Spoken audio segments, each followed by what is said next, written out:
Consider this gate 2003 question. क्या है इसमें?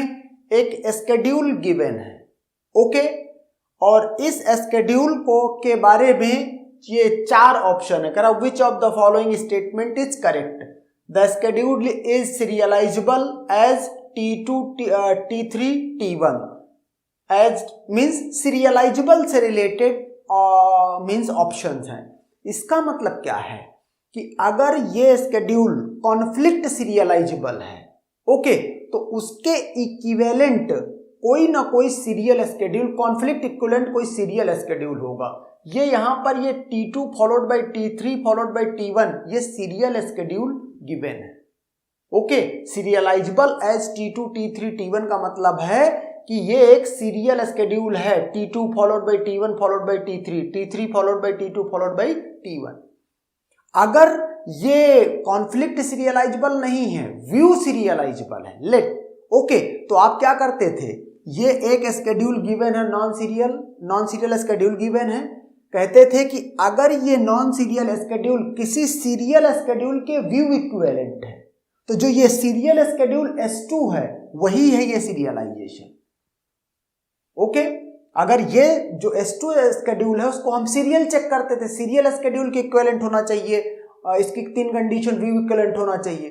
तो ये सीरियल स्केड्यूल है वही ये सीरियलाइजेबल है, मींस वही serializable as this serial schedule. तो ये S2 का आप वो ले सकते हैं। नाउ लेट ये चेक करते हैं कि कॉन्फ्लिक्ट सीरियलाइजेबल है या नहीं है। इस स्केड्यूल के लिए जो प्रेसिडेंस ग्राफ बन रहा है आप ऐसे देख सकते हैं कि सपोज करो मैं T1 से मैं सिर्फ सीधे साइकिल बनाने की कोशिश करता हूं कि साइकिल बन रही है और उतने बीच में ही छोड़ देंगे। D3 इसमें है क्या?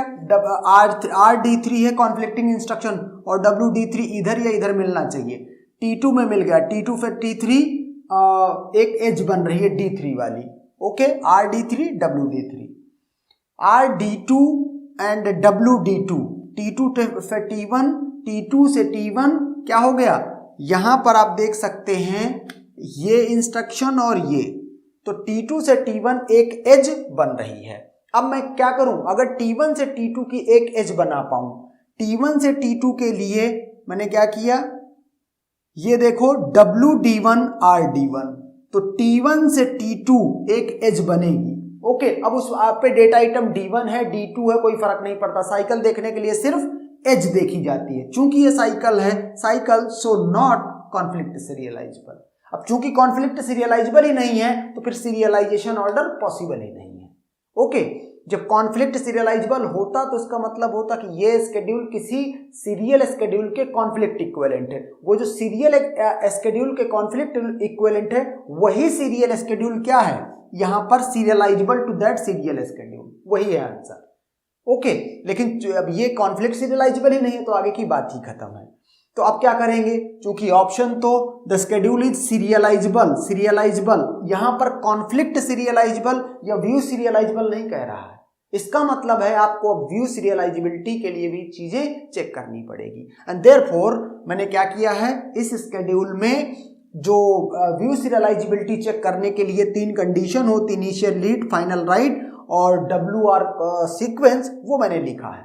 अगर यहां पर देखो कि इनिशियल रीड किन किन डेटा आइटम्स पर हो रही है, T2 का ये देखो, ये जो दोनों इंस्ट्रक्शन है RD3 और RD2, इन पर T2 इनिशियल रीड कर रहा है। ये फ्रेश वैल्यू इनको इस टाइम के पहले, इस टाइम से पहले किसी भी ट्रांजैक्शन ने इनकी वैल्यूज को अपडेट नहीं किया है, वैल्यू सीधे डेटाबेस से आ रहे हैं। T3 D3 की वैल्यू उसमें जो है वो इनिशियल रीड है, T3 में RD3, देखो WD2 तो लिखा गया है तो इसको ये रीड कर रहा, तो ये D2 तो T3 के लिए इनिशियल रीड नहीं है, लेकिन ये D3 इस टाइम के पहले D3 को किसी ने नहीं लिखा, किसी ट्रांजैक्शन, एंड देयरफॉर ये D3 क्या है?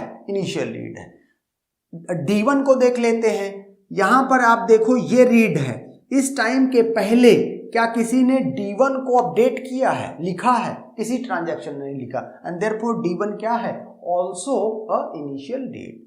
Now come to final write. Final write अगर देखें आप तो on D2 by T1, D2 पर आप देख लो WD2 ये सबसे एंड में है, इस टाइम के बाद WD2 कहीं नहीं लिखा हुआ है। इसका मतलब सब टाइम में सबसे लास्ट में है, WD2 यहां भी परफॉर्म हो रहा है, यहां भी हो रहा है, यहां भी हो रहा है, लेकिन टाइम में सबसे बाद में ये है। तो D2 पर T1 कर रहा है। D3 पर देख लेते हैं। D3 पर ये देखो इस टाइम से पहले किसी ने परफॉर्म नहीं किया WD3 एंड देयरफॉर D3 पर T3 कर रही है, और ये तो देखो एकदम लास्ट में ही है WD1। ओके, तो D1 बाई T2 है। ओके, WR कॉन्फ्लिक्ट भी है यहां पर, जैसे D2 पर डेटा आइटम D2 पर ये देख लो T2 से T3 है, और WD2 RD2 T2 से T1 भी है। ओके, डेटा आइटम एक WD2 और RD2, ये WD2 भी है, तो इसके रिस्पेक्टिव भी D2 डेटा आइटम पर ही ये WR कॉन्फ्लिक्ट है फ्रॉम T3 टू T1, ये भी मैंने लिखा है। ओके, डेटा आइटम D1 पर भी कॉन्फ्लिक्ट है WD1 RD1, तो यह सीक्वेंस है ये, तो इसको क्या बोलेंगे T1 से T2, वो भी मेंशन किया। ओके, अब एक चीज आप देखो जरा सा, ये 3 ट्रांजैक्शन का नॉन सीरियल स्केड्यूल है, जो इसके टोटल सीरियल पॉसिबल है वो 6 है। ओके, अब 6 को बना के तो हम चेक नहीं करेंगे, तो हम क्या करेंगे, इन कंडीशंस को पहली और ये फाइनल, इन दोनों का ज्यादातर इस्तेमाल करेंगे कि जो 6 सीरियल स्केड्यूल हैं उनको एलिमिनेट करने में, कि चेक किसको करें। 6 के 6 को हम चेक नहीं करना चाहते, हम उनको किसी तरह रिड्यूस करना चाहते हैं, तो बेस्ड ऑन दीज 2 कंडीशन हमको रिड्यूस करेंगे। देखते हैं, अगर सपोज करो मैं ये कह दूं कि मेरा जो सीरियल स्केड्यूल है लेट की वो T2 से स्टार्ट होता है।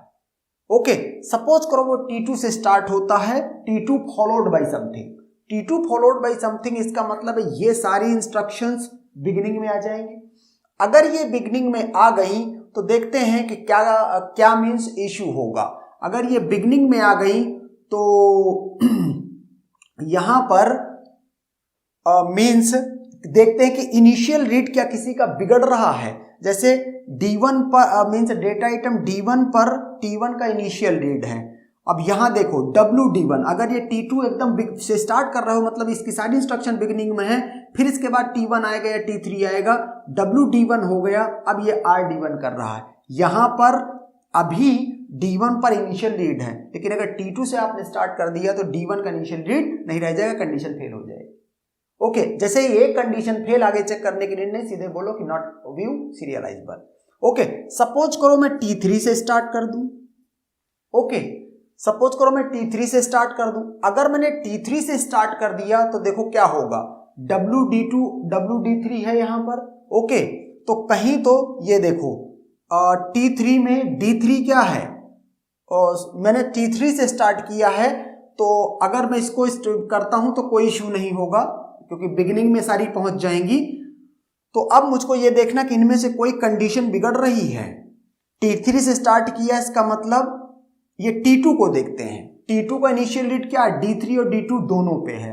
अब अगर मैंने T3 की इंस्ट्रक्शन सबसे पहले कर दिया, फिर T2 हुआ या T1 हो, किसी भी ऑर्डर में हुआ, लेकिन इन दोनों पे अपडेट आपने कर दिया, T2 पे D3 और D2 दोनों पे क्या है, इनिशियल रीड है। लेकिन अगर आपने इसको सबसे बिगिनिंग में कर दिया, इससे मतलब T3 फॉलोड बाई कोई ट्रांजैक्शन सीरियल बनाने के लिए, तो ये आइटम लिख दिए तो ये इनिशियल रीड नहीं रह जाएंगे, कंडीशन फेल हो जाएगी। इसका मतलब ना ये पॉसिबल है ना ये पॉसिबल है।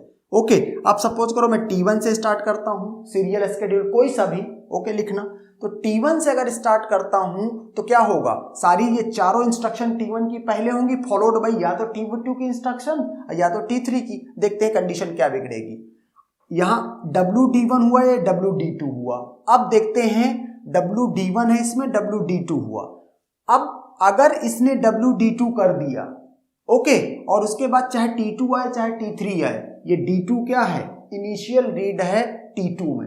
लेकिन अगर आपने ये सारी इंस्ट्रक्शन यहां पहले कर दिया, इसके बाद नीचे खिसका दिया, तो ये D2 इनिशियल रीड नहीं रह जाएगा। क्यों, क्योंकि ये D2 ये T1 की लिखी हुई वैल्यू को पढ़ेगा, मतलब ये कंडीशन फेल हो जाएगी। इसका मतलब आप T1 से भी नहीं स्टार्ट कर सकते। अब आप देख लो कि जो 6 सीरियल स्केड्यूल बनते थे उनमें से 2 T2 से स्टार्ट होते थे, 2 T3 से, 2 T1 से। कहता है आप इनमें से किसी से स्टार्ट नहीं कर सकते। इसका मीनिंग क्या हुआ, इसका मीनिंग ये हुआ कि ये व्यू इक्विवेलेंट है ही नहीं, व्यू सीरियलाइजेबल नहीं है ये। ओके, क्या बोलेंगे, नॉट व्यू सीरियलाइजेबल। ओके, अब चूंकि ये व्यू सीरियलाइजेबल नहीं है, अगर ये व्यू सीरियलाइजेबल होता तो जो सीरियल स्केड्यूल यहां पर आता वही इनमें से मैच करा देते, क्योंकि ये सीरियल स्केड्यूल लिखे हुए हैं। ओके, लेकिन ये अब जो व्यू सीरियलाइजेबल ही नहीं है, इसका मतलब है कि ये नॉन सीरियल स्केड्यूल किसी भी सीरियल स्केड्यूल के व्यू इक्विवेलेंट नहीं है। ओके, अब कॉन्फ्लिक्ट भी नहीं है, व्यू सीरियलाइजेबल भी नहीं है, and therefore the final answer for this question is the schedule is not serializable. Okay, and that's done.